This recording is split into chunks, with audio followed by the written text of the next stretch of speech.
A well-regulated militia being necessary to the security of a free state.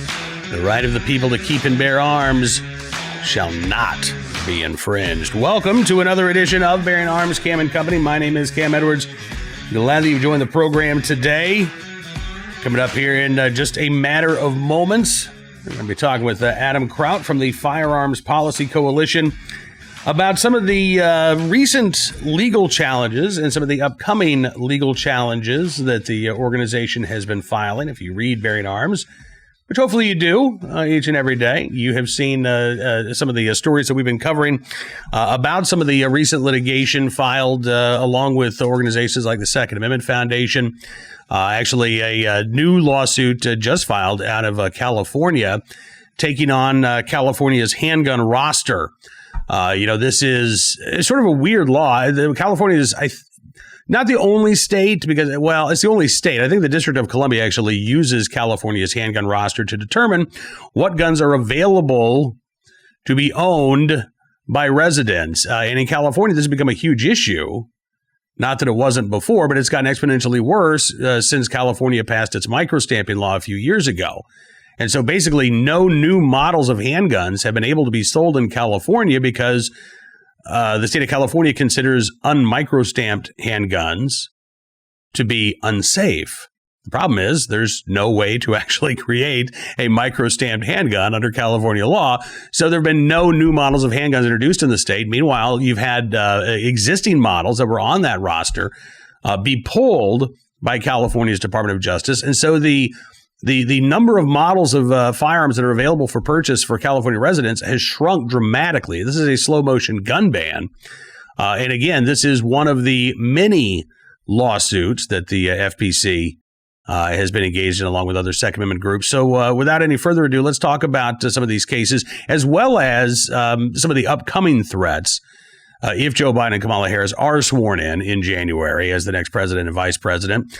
Take a look at our conversation, looking to listen to our conversation with Adam Kraut from Firearms Policy Coalition. Adam, thanks so much for coming on the show, sir. It's good talking with you today. Oh, yeah. My pleasure. Thanks for having me.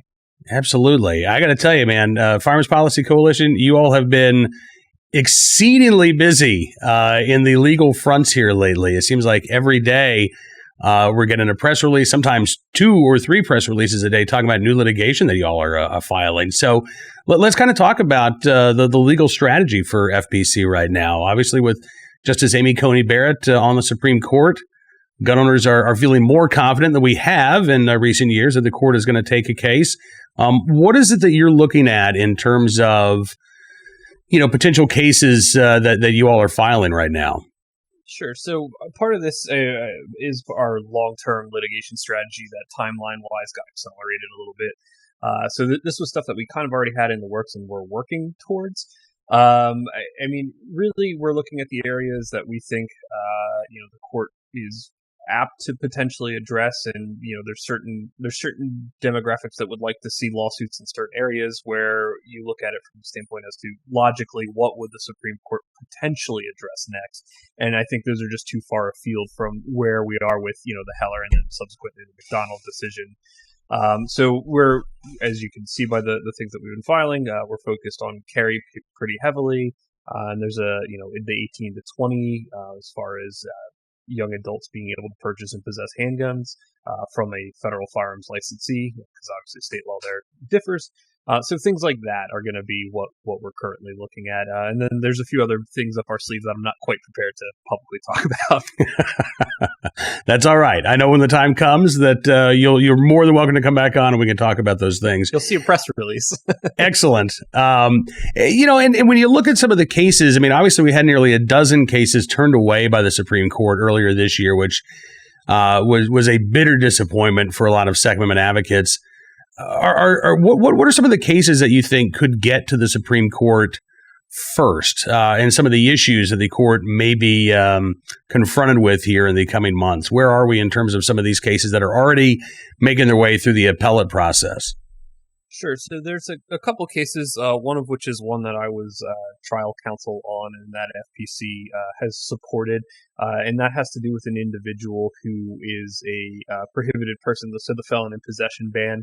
In the circuits are split on how to kind of address that issue. So, for instance, the Third Circuit has said that there is the ability to bring an as-applied challenge, which you basically go into court and say that this prohibition, as applied to me, violates my constitutional rights. So, as a blanket thing, it's not necessarily unconstitutional, but as it applies to me, it is. And the Third Circuit found in the Bindrup case, two individuals, that that prohibition federally was in fact unconstitutional as applied to them. So we have a case that's like that is pending a cert petition. Okay. Sorry, I thought it looked like it froze up on my side, so I apologize about that. Sorry, no worries. Okay, so we have a case like that that's pending on our side for a cert petition. There's another one that's similar in nature that's out in the Ninth Circuit. There are a couple carry cases that I believe are also going to be pending cert petitions. So those seem to be the things that are next on potentially the court's docket. Obviously, this last term, it was a disappointment that they didn't take any Second Amendment cases. At the same time, I think that some of the justices who have been saying for some time now that this right is being treated as a disfavored right, were reluctant to take cases because they weren't exactly sure how some of those votes were going to go, and I think they were trying to, in some ways, signal that we need to do it, but with the makeup of the court, there was some hesitancy that they might actually do some damage there. So I think with the addition of Justice Barrett, we might get some different outlook on that stuff, and her the felon in possession one is a very interesting one. It's a little bit of a niche area, and the fact that she had a very strong opinion in Cantor, which was listed in her Senate responses, indicates that particular issue may be one that possibly they would be more inclined to hear than not. Yeah, and it was fascinating to me to see the reaction from gun control groups to that case, because when you look at the facts of this case, here was a guy who had been sentenced for a nonviolent felony offense. It was basically wire fraud. He was selling shoe inserts that he said were Medicaid compliant, and apparently they weren't. Should that be a reason to deprive somebody of their right to keep and bear arms for the rest of their lives? Gun control groups were out there saying that Justice Barrett's going to let serious criminals get their guns back.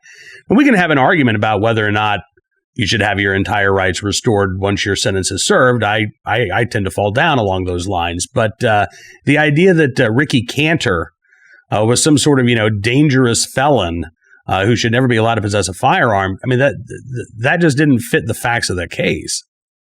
Yeah, and the felon in possession one is a really interesting area, because when you look at the history of how throughout the United States history this was treated and people were dispossessed of their right to bear arms, research that was done by Joe Greenlee, who's our director of legal research at FPC, indicates that it wasn't just this idea that if you were convicted of a crime. In fact, if you were a peaceable citizen, you were entitled to keep and bear arms. It was those, and it was typically traced to the threatened upheaval of government where somebody was dispossessed of their right to bear arms. So this idea of law abiding even kind of falls by the wayside, and it was more just that you were a peaceable citizen. And it's interesting because the courts, particularly again in the Third Circuit, have taken on this idea of this virtuous citizen test, where they say, like, well, if you've been convicted of a crime, you're clearly not a virtuous person. And it appears through Joe's research that this idea of the virtuous citizen was just scholars in the mid-'80s citing one another back and forth until the courts picked up on it. So it's not even grounded in the history or tradition. And the way we like to look at the right, and it's how Heller says to look at it, is text as informed by history and tradition, not the tiered scrutiny approach that the courts have taken and diluted, down to intermediate scrutiny that more or less is along the lines of rational basis. So there's a whole lot of things that go into it. But to go back to the point here, yeah, when we're talking about this felon in possession, and you look at what is encapsulated in the term felon nowadays, particularly under 922G1, which is the largest subsection of people who are prohibited at the federal level, it includes state law misdemeanors that are punishable by more than 2 years imprisonment. And when you really start to go down that rabbit hole as to things that the legislature has punished by that, you see a lot of crimes that are completely nonviolent, and these people are dispossessed of their right to bear arms for the remainder of their lives, short of a pardon, expungement, or possibly an as-applied challenge in federal court. I know that we still don't. We're not 100% sure who the next president is going to be, but Joe Biden is certainly acting like he's going to be sworn in on January the 20th.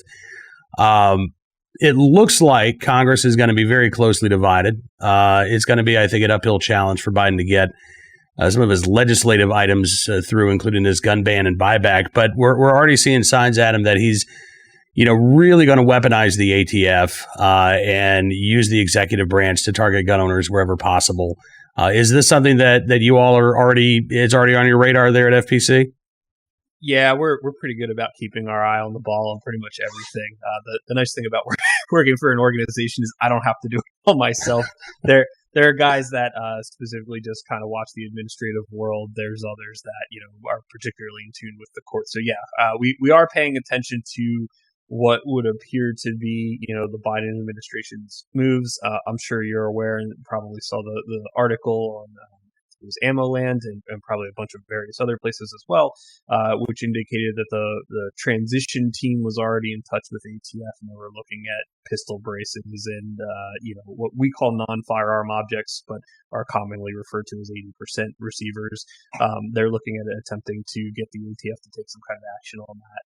And we're paying very close attention to that. I will say to the extent, when the Trump administration came out and said, we're going to ban bump stocks, we said, don't do it or we'll sue you. And they did it. And we were the first group in the country to sue them over it. It was a couple hours after, we got word that Whitaker, acting attorney General Whitaker, signed that order. So I would just say that, we keep our eye on things and we are watching stuff as it progresses. Is it a tougher challenge to go after regulations and to go after the rulemakings that agencies might do, as opposed to going to court and saying, look, this legislation, this law violates the constitutional rights of American citizens? Yeah, I don't want to say it's necessarily more difficult. It's definitely different, though. Clearly, one, you're just bringing a straight constitutional challenge, saying that, it's unconstitutional. The other, you get into the world of administrative procedure, the rules that surround that, whether or not, it's an interpretive rule versus a legislative rule. Is it a rule at all? A lot of nuanced things in the APA world. Interestingly enough, that was the one class I hated in law school. Yet here I am kind of doing that. So I would say it's different. I don't know if it's necessarily more difficult, but it's certainly more nuanced in the approach to it than just a straight constitutional challenge. How concerned are you about the next administration? Obviously, on paper, this was, the most anti-gun presidential campaign in American history in terms of what they wanted to do. At the same time, we've talked again about the current makeup of the court. It was a pretty good night, I think, for the Second Amendment in terms of state legislatures. Michael Bloomberg spent a ton of money trying to flip a lot of state houses and was unsuccessful in doing so. On a scale of 1 to 10, maybe with 1 being, get your canoes and head to the lake with your guns, and 10 being, we got to the Second Amendment right is going to be secure. How do you feel right now about our right to keep and bear arms, over the next 4 years? Well, I'm not sure I could give you a number on the scale. I'm going to give you the lawyer answer of it depends. And you'll have to forgive me for that. I mean, I think it does depend because they're on paper, obviously, the proposals and ideas they have are incredibly conservative, right? You want to ban so-called assault weapons and so-called large capacity magazines. You want to make all these things illegal. You want to change the regulatory definition or the manner in which certain things are regulated. But the reality is that Congress is what makes laws. And I think a lot of people forget the way our system of government is, in theory, supposed to work is Congress makes the law, the president either signs it or doesn't sign it, and then there's the courts to address whether or not it's constitutional.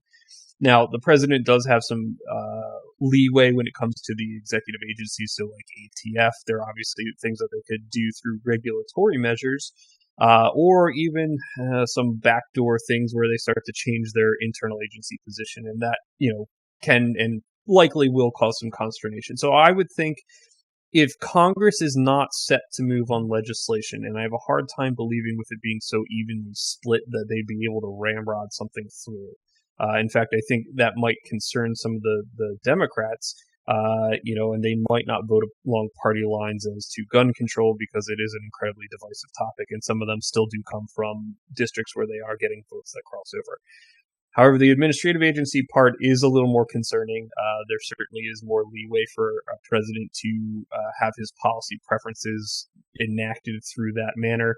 And we did see that in going back to the bump stocks. We did see that in the Trump administration, and we also did see some things where they backed off some other stuff. So I would say the administrative agency is going to be the place to watch as long as the legislature is not predominantly headed towards the Democratic side of the aisle. All right. Well, listen, man, I appreciate you coming on the program and kind of giving us an overview of what you all are looking at in the weeks and months ahead. And you know what? When you're ready to drop some more press releases, let me know. We'd love to have you back. Well, I'll tell you that we are working very diligently. There are a number of lawsuits that are currently in drafting, and you'll be seeing those being trotted out over the next couple of weeks.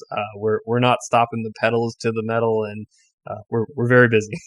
Absolutely. And before we let you go, I do want to say congratulations on a couple of great new hires. By the way, Rob Romano, Jen Jakes joining the FPC team, both fantastic additions to the organization. And again, I think congratulations. You guys made some great picks.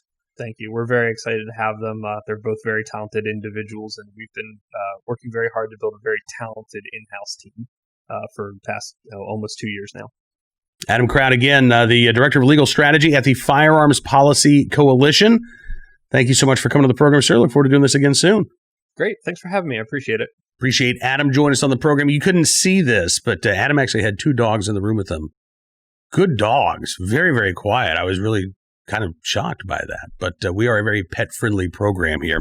All right, on to our good deed of the day, our armed citizen story, our recidivist report. Although this really isn't a recidivist report, but it's a sweetheart of a plea deal. And I can't help but think that the position of the defendant in this case may have had something to do with the slap on the wrist received. Yeah, here's the headline.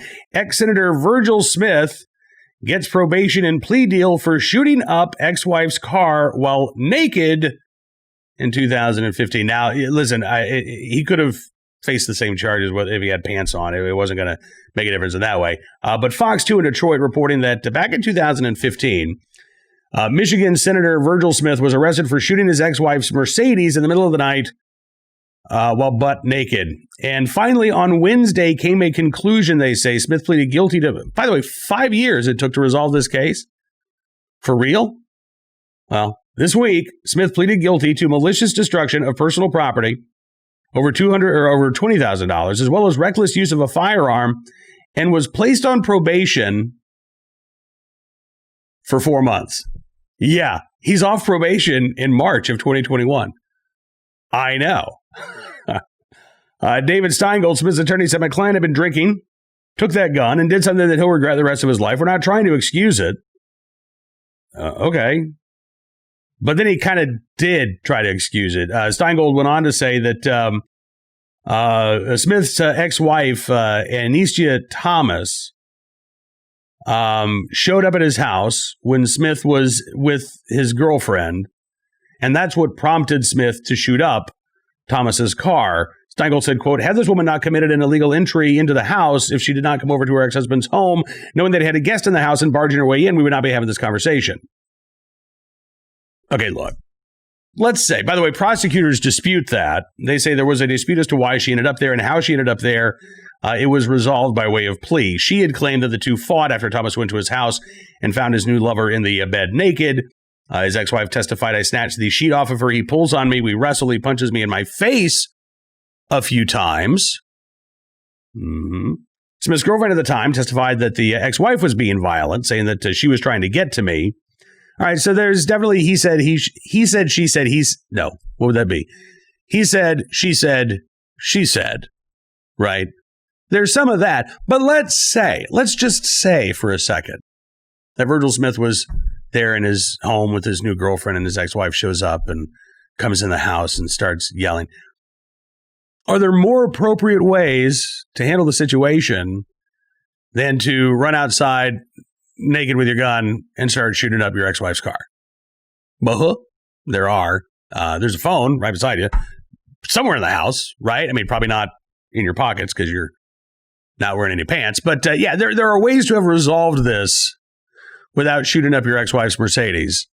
And again, I just have the feeling, have the sneaking suspicion that if we were not talking about a former state senator, we would also not be talking about somebody who managed to resolve this case with just 4 months of probation.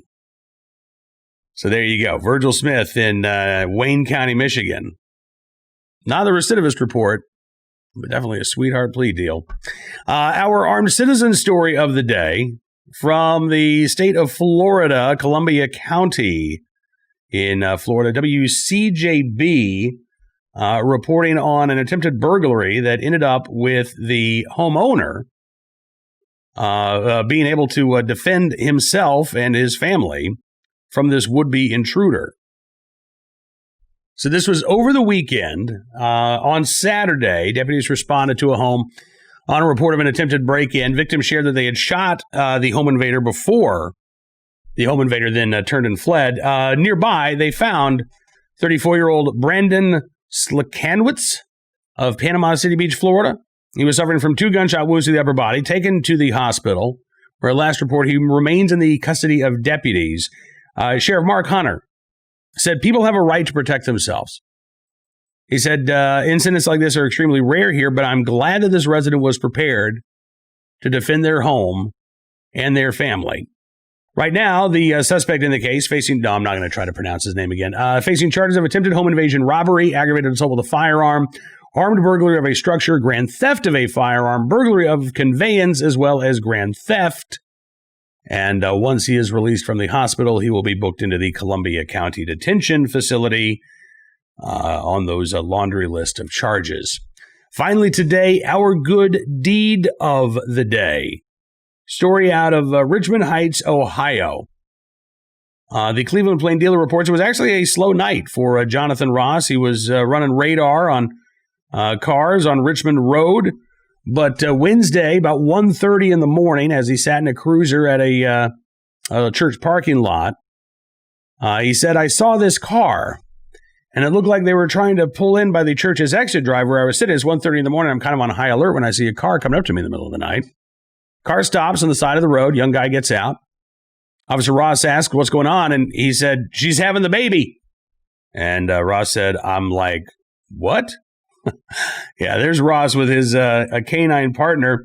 He grabbed some gloves, approached the car, saw that the baby's head and arms are actually already out, and he said, wow, this is real. He said, I tried to talk her through it, tried to get her to push the baby out all the way. I noticed that the baby was limp and wasn't crying or anything. And he said, once I got her to push the baby all the way out, I grabbed the child, and the amniotic sac was over its head, so I pulled it off its head, turned it over like I would do the Heimlich maneuver, and started patting its back. He gave a little cough and a little cry and started moving, and that was it. Entire episode took about 5 minutes. Paramedics arrived on the scene quickly and took mom and dad and the new baby to the hospital. Officer Ross doesn't even know their names. He said he thinks that they were a couple from Euclid, both late teens, early 20s. He said as he understands that the baby's father had called 911 from home and was given instructions on how to help with the delivery, but instead tried to drive to the hospital. He said he was in a panic. Officer Ross, by the way, father of a 5-year-old daughter, said he was there during her birth, but he said seeing her birth was nothing like this. The mother was sitting in the passenger seat of a small car, so there just wasn't a lot of room there. Officer Ross, an officer for 7 years in Richmond Heights, Ohio, says he's been involved in a couple of medical emergencies before, but never has he had to deliver a baby. Well, in the right place, at the right time, willing and able to lend a couple of hands there. Officer Jonathan Ross in Richmond Heights, Ohio. We thank you, sir, for your very, very good deed. That is all the time we've got for you on this edition of Bearing Arms Cam & Company. I want to thank you for being a part of the program as well. We'll be back tomorrow with more of the latest Second Amendment news and information from all across the nation. Don't forget you can subscribe to Town Hall Media on YouTube. That way you'll never miss a program. Or if you like the audio version better, maybe the beard is just a little distracting. I get it. Spotify, SoundCloud, Stitcher, Apple Podcast, anywhere you get your fine podcast, that's where you'll find us as well. Because I like to think we're a fine podcast too. All right. Until we talk again, be well, be safe, be free, and we'll see you soon with another edition of Bearing Arms, Cam & Company.